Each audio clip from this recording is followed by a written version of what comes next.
शिर्डी शहरात वाढत्या धूमस्टाईल चोरीच्या घटना मोठ्या प्रमाणावर सुरू होत्या. त्याचा त्रास परराज्यातील येणाऱ्या साई भक्तांना मोठ्या प्रमाणावर होत होता. याकडे काही दिवसांपूर्वीच उत्तर महाराष्ट्र लाईव्ह या वृत्तवाहिनीने लक्ष वेधलं होतं. त्या अनुषंगाने गुन्हे रोखण्यासाठी विशेष पथकाची देखील स्थापना करण्यात आली होती.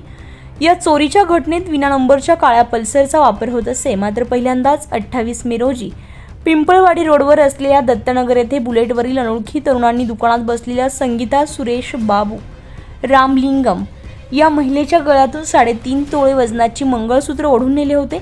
त्याबाबतचा गुन्हा देखील शिर्डी पोलीस स्टेशनला दाखल झाल्यानंतर शिर्डी पोलिसांनी शिर्डी शहरातील बुलेट, विना नंबरच्या दुचाकी आणि रेसर गाड्या या रडारवर आल्या होत्या.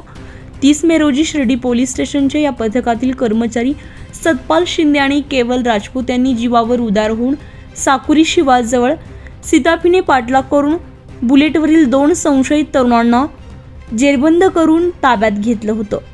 त्यातील हे 2 तरुण मराठवाड्यातील असल्यामुळे धूम स्टाईल चोरीचे कनेक्शन मराठवाड्याशी असल्याचे निष्पन्न झाले. याबाबत अधिक माहिती अशी की बुलेटवरील शुभम मधुकर आधोटे रामनगर छत्रपती संभाजीनगर वय वर्ष 25 आणि त्याचा मित्र राहुल कमलादास बर्डे वय वर्ष 24 राहणार सिंदखेड चिंचोली जिल्हा जालना येथील असल्याचं निष्पन्न झालं होतं. पोलिसांनी त्यांना अटक केल्यानंतर त्यांची चौकशी केली असता त्यांनी 28 मे रोजी शिर्डीतील महिलेचे 3.5 तोळे वजनाचे मणिमंगळसूत्र चोरल्याची कबुली दिली.